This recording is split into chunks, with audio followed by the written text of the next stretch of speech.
கரை புரளும் கங்கை பிரவாகத்தில் ஒருவன் தன் சிரம் முங்கி எழுவதினால் எதையும் பிராப்தம் பெறமாட்டான்.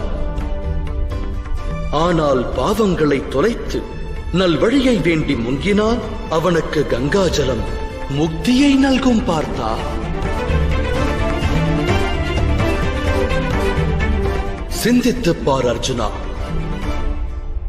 நீ சங்கடங்களில் உழலப் போகிறாயா, இல்லை சமர்ப்பணத்தால் சமர் செய்யப் போகிறாயா?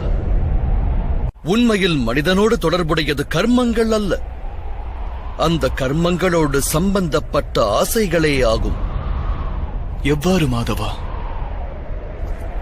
நிகழும் இந்த யுத்தத்தில் நீ வெற்றி மீது ஆசை கொண்டு தோல்வியை தழுவினால் அளப்பரிய வேதனை அகத்தை சூழும்.